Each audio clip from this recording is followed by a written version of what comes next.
Welcome back, folks. I am here with my sister, Emily Guy Birkin, who does not use a hyphen. And I'm here with my sister, Tracie Guy Decker, who does use a hyphen. And together we are doing Lightbringers, where we illuminate the deeper meaning of the crime-solving devil TV show. And yes, we are overthinking it.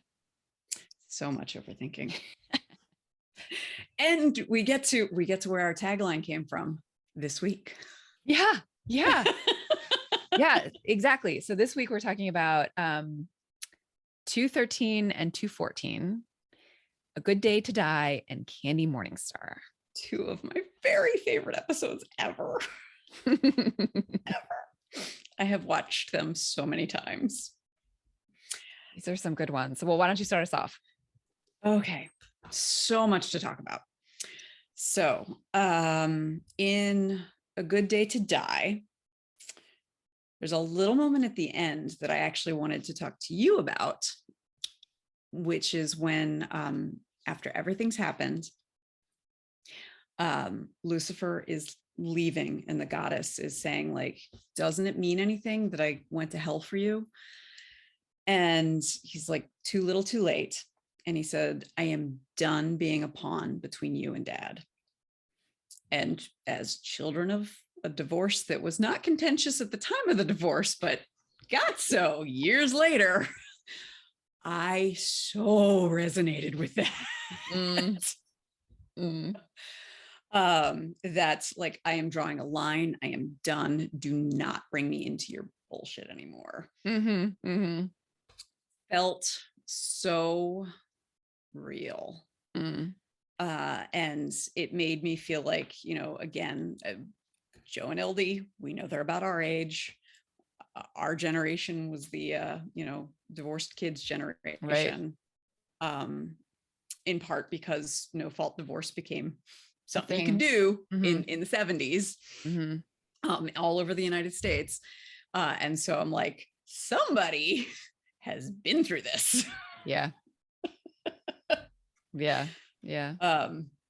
Just for my own personal experience, again, it was not so much mom and dad, but after Dad passed away and the level of shenanigans from his wife. Widow. Yeah, his widow's a piece of work. That's a word for her. And I decided, very specifically, she was using Dad's money as a stick to beat us with. Yeah. And I was like, you know what? She can have it. I don't give a crap. Yeah. Because I refuse to let this awfulness that stemmed from when I was a 3-year-old. Right. Splash onto my own children. Right. And all the more so with Lucifer, like it like magnified, right? Because I can remember saying to you, like, they've been divorced for 35 years. Like, why are we still talking about this? Right. And like, exactly, like God and the goddess have been separated for millennia. Like, why are they still still obsessed with each other? Yes. Grow up. Yeah. Yes. Yeah. I'm with you. So, and while I am the goddess is very sympathetic in some moments, like one of the things I really liked is when she meets Linda and Linda says, oh, you're God's wife. And she's like, I don't want to be defined by my ex-husband. Like, right on. I appreciate that. Except that then everything she does is about him. Yeah. So, and yeah, so that the way that's also the dynamics of how Amenadiel deals with his mother and how Lucifer does, I feel like kind of falls into line with like eldest and youngest children in some ways too. Where like, I think I have a lot of eldest daughter characteristics. Like there's a reason why the Surface Pressure song from Encanto resonated with me too. I cry every single time that was that one line. Yeah. Like I'm pretty sure I'm worthless if I can't be of service. Tearing up just saying. And doesn't that sound like Amenadiel? Absolutely. Absolutely. And even when they confront each other, when Lucifer confronts Amenadiel, it's in the second episode. It's in Candy Morningstar, but when he confronts Amenadiel and is like, I'm tired of being his pawn, and Amenadiel is like, me too. And Lucifer is like, don't compare. Which, like, I get what Lucifer's saying, but I also really identify with Amenadiel, who's like, all I've ever wanted is for him to be proud of me. Like, yeah. It hits me right in the feels. It gets to something very real and very human. And even the like, we know it is very clear that the goddess loves her children very, very much. But she's also clearly a narcissist. Yeah, it's not an unconditional love. Exactly. Exactly. And so the way that she responds when he's like, all right, I have to get down to hell. And she's like, I refuse to be part of this. That's one of those parenting moments that I can see being really difficult to navigate. In that your child is bound and determined to do something extremely dangerous. They have a good reason for it, but you don't want to support them putting themselves in danger. And so I can see an argument being made for good parenting in either direction, supporting or leaving. She does come back. She does come back. And I have an overthinking thing. Please do. Bothers me about this. Actually, it's not human related. It's like in the rules of the celestial, whatever. They broke their rules. When that body died, and then they brought it back, Charlotte Richards' soul should have come back into it. It should not. The goddess should not have been able to inhabit that body again. Like we saw when they first introduced the goddess, and she was like in all the like the crime, the gang member, and the guy who get hit by the bus, and all of it. Like I think they even said only once, right? Like, and I know like it would have ruined the whole show. If that had happened. So I get why they were like, maybe they just won't notice. But since we're rewatching and overthinking, that shouldn't have worked. They should not have been able to bring the goddess back with the defib. Like it shouldn't have worked. Sorry, y'all. Sorry. You're I ruined right. everything. They broke their own rules.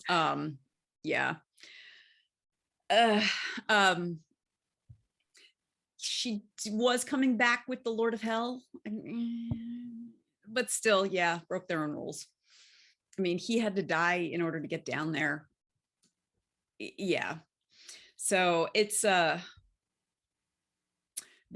was no way around it. Like because it's not like they were going to recast Trisha Helfer. Right.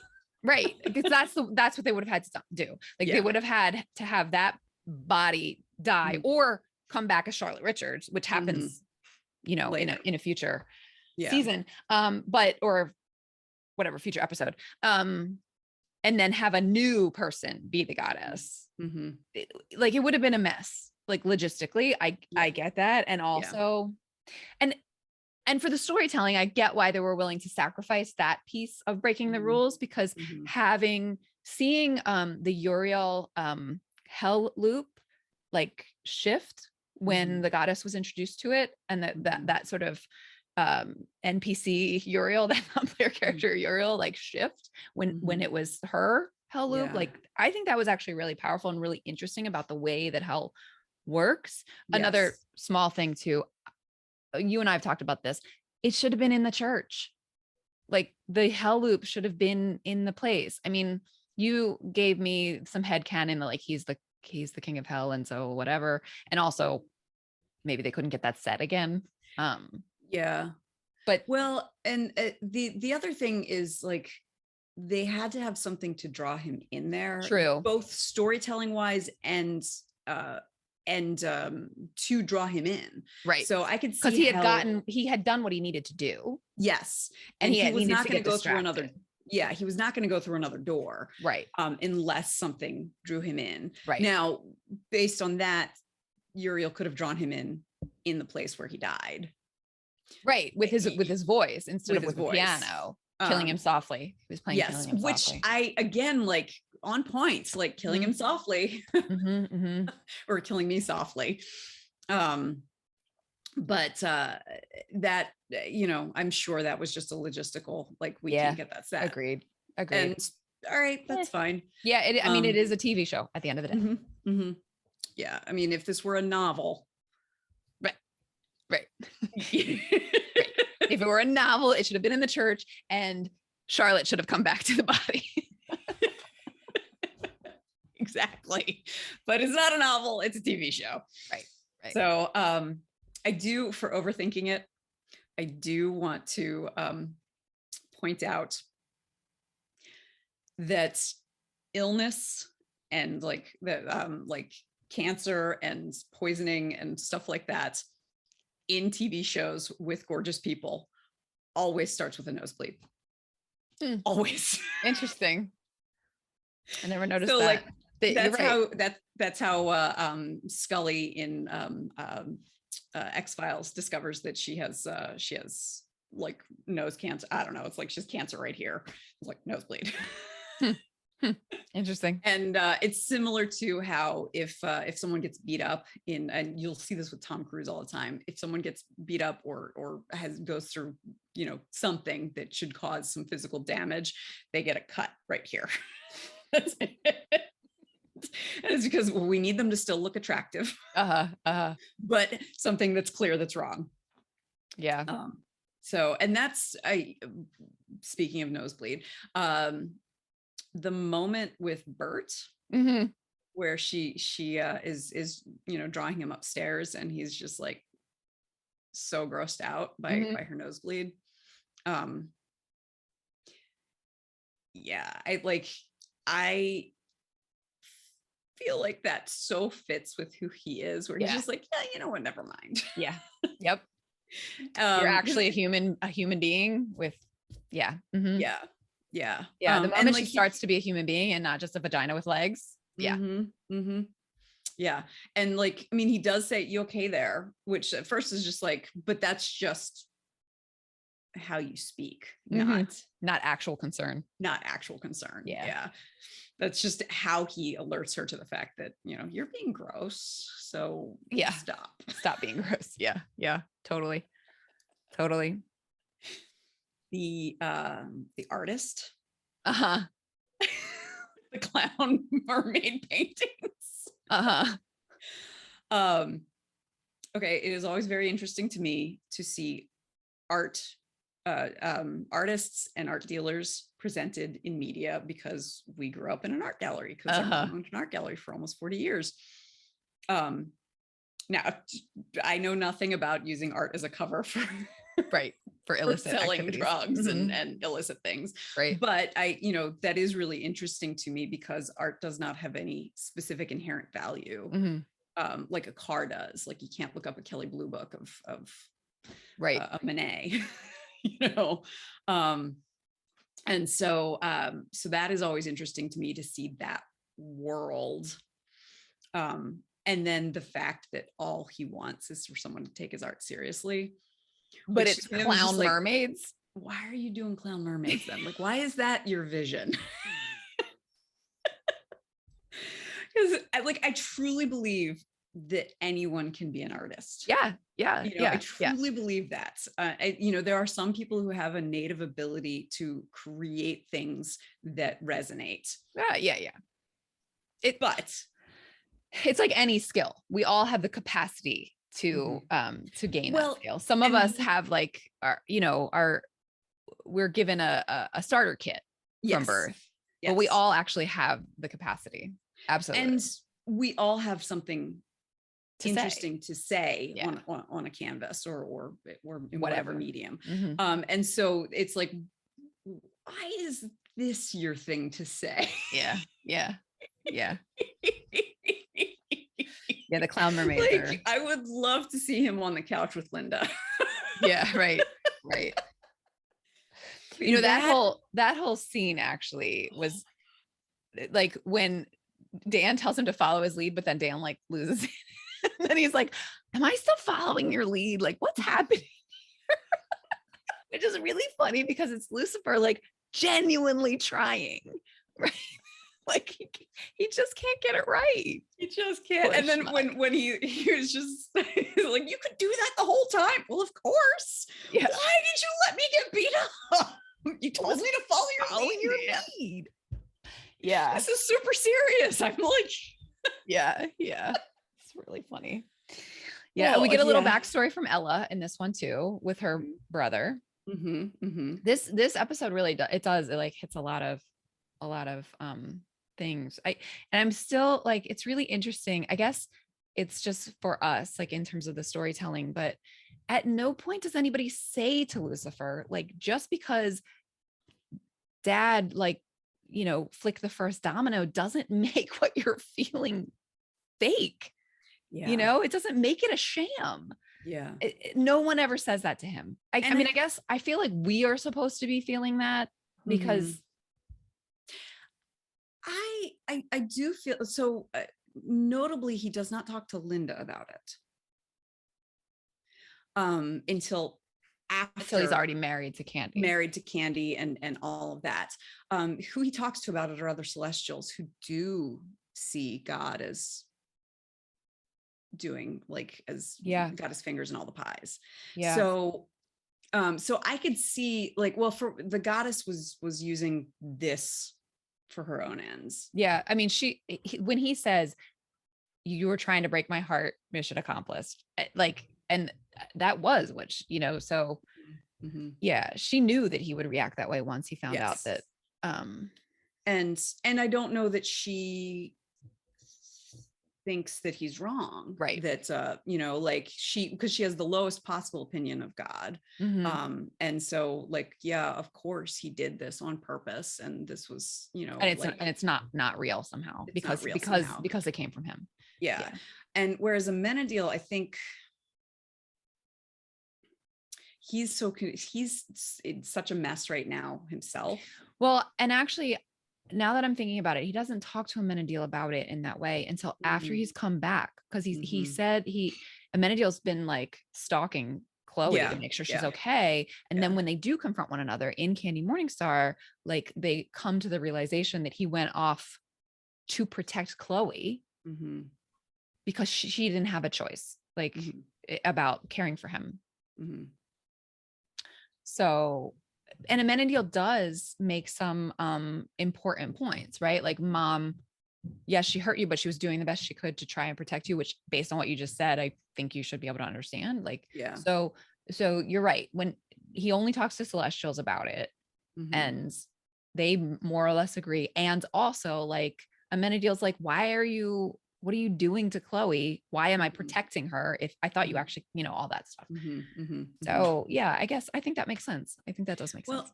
The other thing to remember, like, about Lucifer is, like, if you think of him as like an overgrown teenager, who is entirely defines himself by his rebellion against his father.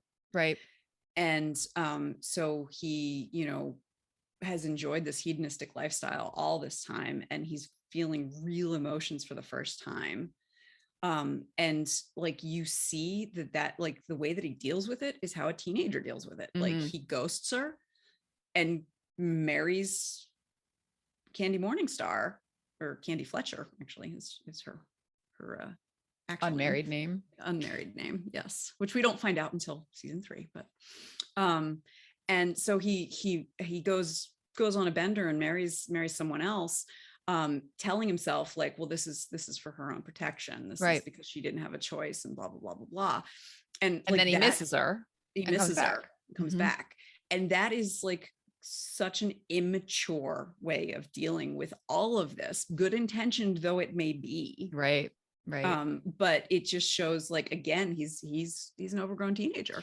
Let's talk about Candy and Chloe, actually.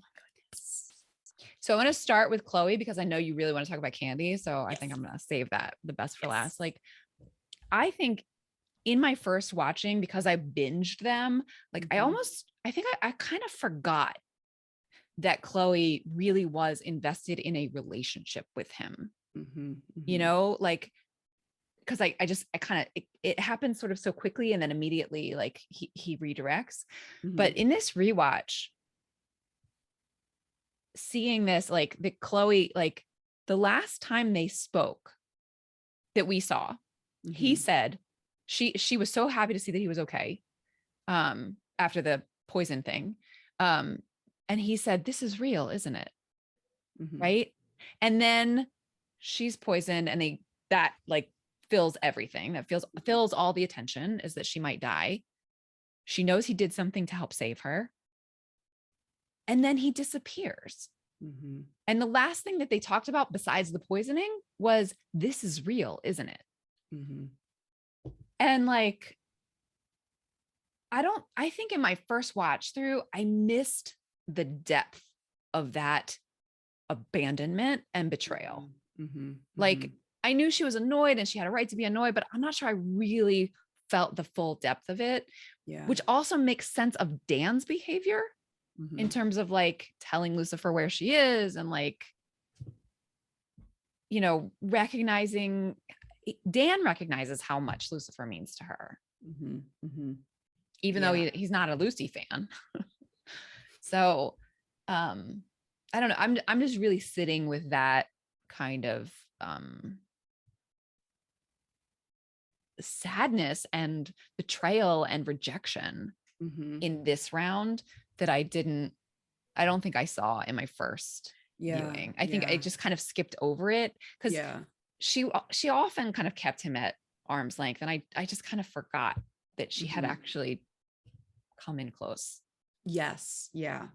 And thinking about that betrayal after having almost died. Oh my God, that is brutal. And she never knows. He literally died to save her. Yeah. And by the way, we talked briefly about it, but Ellis in that hell loop, like the anguish every time, like he's he's amazing. Also, I do want to just quick, like when I love that Maze, like, it's like, "Who wants to kill me?" And Maze and Menadil are both like, but then she can't do it. And I love that moment. And then like you see that compared to like when the goddess is like, "All right, how does this work?" She doesn't even get to finish her sentence. Oops. And so like when Lucifer's like, "Oh, bloody hell." Yeah. Which I'm like, I'm pretty sure that's not how it works. Yeah, where it's you not just how it fall down works. so pretty, but whatever. Yeah, I don't think so either. So, but that similar sort of thing where like his acting in that is like, just makes me happy. I'm gonna save it for fluff, but like a little moment in that as well. That's save for our fluff. Okay. But yeah. So let's move on to Candy. I love Candy so much. So there's a couple things like overthinking it. They keep calling Lucifer keeps referring to her as an exotic dancer, but that's not what she's a singer. So, and I'm wondering if that they just changed it between now and when they did the next when one. they bring her back. Yeah. Probably. Because they weren't even sure they were going to get a third season. So yeah, that's true. Although her episode in the third season was one of the additional episodes they planned for season 2 and then moved on to season 3. Okay. So maybe they did know. So I don't know what was going on with that, because I'm just like, is that technically a lie? But okay. The other thing is, when I first watched this, I was just like, I hope he's not really married to her. And then when it turned out, yeah, he really did it. I was like, well, no, of course, because if they were just faking it, he couldn't lie. So, I mean, he had to go through with it, even though he says he takes marriage seriously. I'm like, what? So in any case, but we don't know what vows he said. True. You know, like his vow could have been like, "I take you as my wife for as long as it's convenient." Like, we don't know. That's true. He said, "I take my vows seriously." So. Yeah. So, what I love about Candy is that she presents as one specific thing, and like we learn at the end that she leans into it. you know, that's the skin tight dressing, the you know, the cleavage, the, you know, bright pink bubblegum, you know, all of that, the high pitched voice is something that she is putting on. And I think a lesser show that would be the, like, Chloe was wrong about her because she was putting all that on. But that's not all it is. Even in that, like, milieu, like that mean of being like a ditz, she still is making it clear that they're underestimating her when she is the one who recognizes that the divorce mediator, right, mannequin hair. And I just love that. I love that this is yet another way that the show is showing is making it clear that there are so many ways to be a strong, intelligent, competent woman.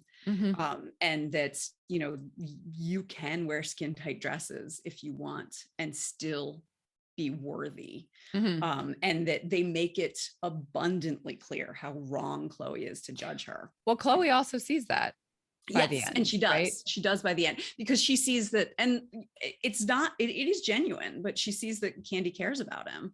And it's genuine, if not in the romantic sense.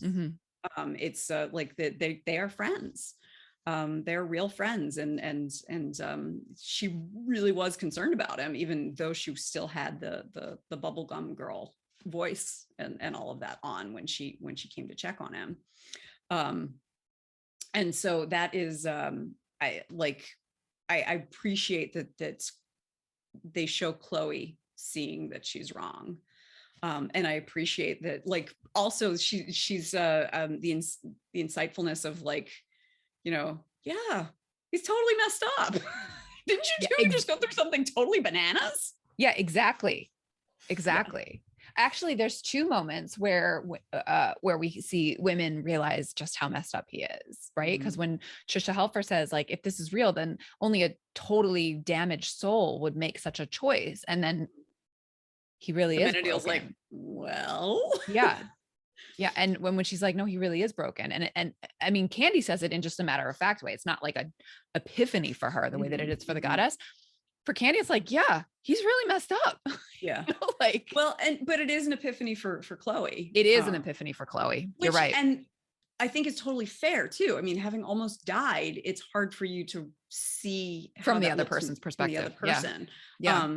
Well, and also when you're that close to it, I think that's all, like, both the goddess and Chloe, like, are just so close to it. Whereas Candy is sort of an outsider. Like, she's only known him a matter of 2 weeks. And she's like, yeah, dude's totally messed up. Yeah. Which also makes a certain amount of, like, it just, like, it jibes, like it's plausible that an outsider would be able to see it immediately in ways that people who are close, who are wrapped up in the brokenness. They do one of my favorite tropes in Candy Morningstar is where two people are talking about one thing, but they're actually talking about something else, which when they're with the mediator. Right. And, like, she's pretending, but at the same time, she is not. Right. And the mediator is like, no name calling, even if it's about yourself. And Chloe's like, wait, what? Yeah. Yeah. And I really like some of it is just the dramatic irony of it, because we know that they're talking about something real. Right. The mediator has no idea. I personally adore dramatic irony. It's like one of my favorite things. I think it's why I like this show and vampires, and, like, I love being in on the secret. I feel like I'm like less of a muggle because I know about the wizards, or I shouldn't use that anymore. She's a turf, but you know what I mean? Like that. I think that's why I've always enjoyed the vampire genre and this show too, where we know that he really is. And there's something like we're in on the joke, or we're in on the secret. I love that. Yeah. I totally feel you. And so in those small vignettes where that happens, Mhm. it's just satisfying and fun. Yes. Yeah. And particularly as you're watching, wondering how Lucifer's going to respond, because we're in on like multiple things, Right. because we're in on stuff that the mediator's not in on. We're in on stuff that Chloe's not in Right. on. Exactly. And so like seeing how Lucifer's going to respond to things without lying, but without telling the whole truth either. Yeah, I so enjoy that. And I so enjoy those, like, you know, where people are talking about each other fictionally, but they're actually talking about each other in fact. Yeah. You know? Yeah. So yeah, I that's a favorite scene of mine, one I've watched multiple times. And it's interesting to me that instead of just going as herself, like, because she could have, she dresses up as Candy. Yeah. With the pink on the bottom of the pink hair and everything. Yeah. Yeah, everything. And it's like, why? I mean, like, you had to introduce yourself as Candy, but why did you have to Yeah. do that? And that's you know, an interesting look into Chloe's psyche as well, I think. The other thing that I love about Candy is the scene with her and the goddess. When they're shopping. Where, She wants to have a tanning salon or a juice bar tanning salon. Yeah. She's like, you planning matricide? No, I think No, the mattress is really is pretty new. Which, and then when you find out later that Candy is not that persona, and like, wow, she's quick on her feet. Yeah.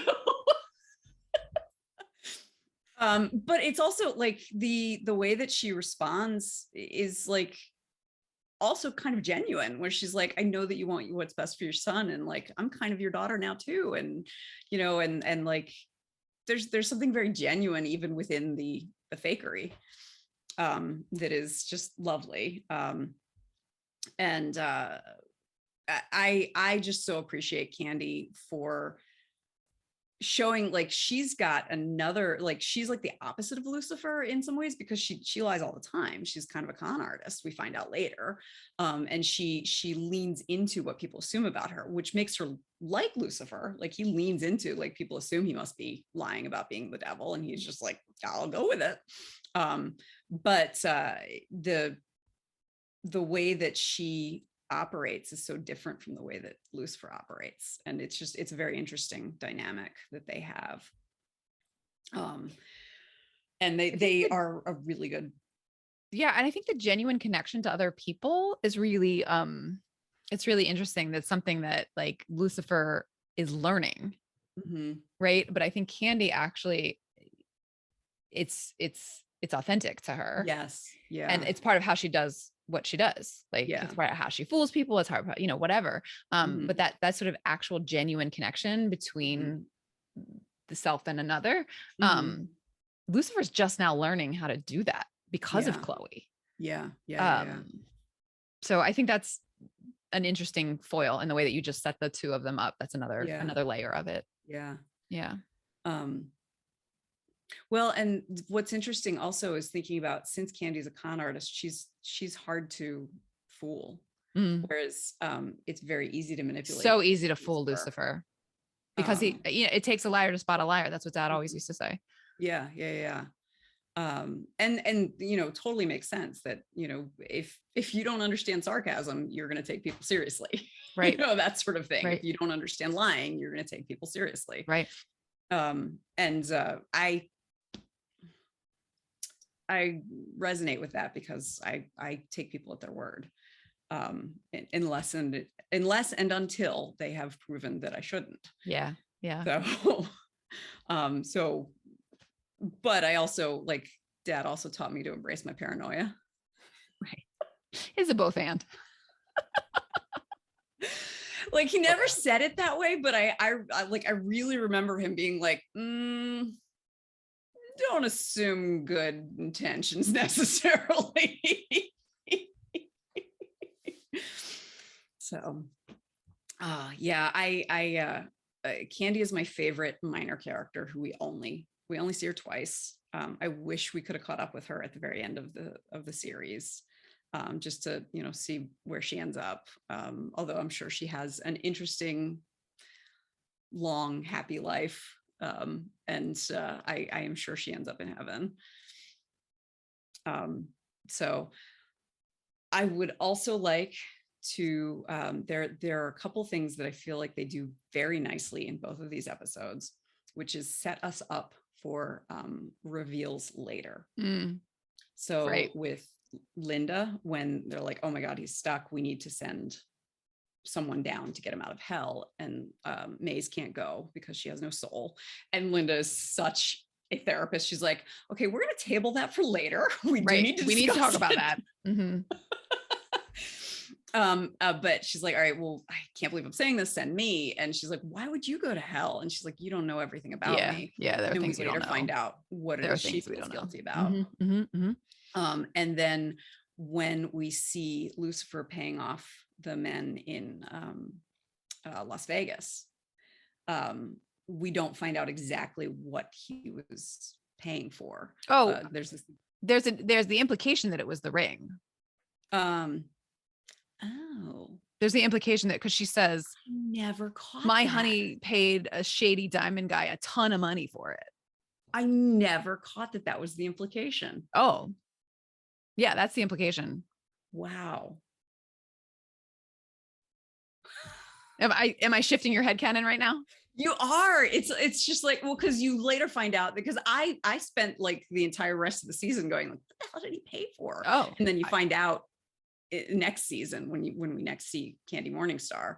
Oh, I just assumed it was the ring. I didn't give it a second thought. Wow. I didn't even, like, because I thought you were gonna talk about Uriel, who was like, who told us, now we know what he whispered. Yes, that too. That's what I thought you were gonna talk about. Yeah. Oh my goodness, you are like, so this is canon rearranging.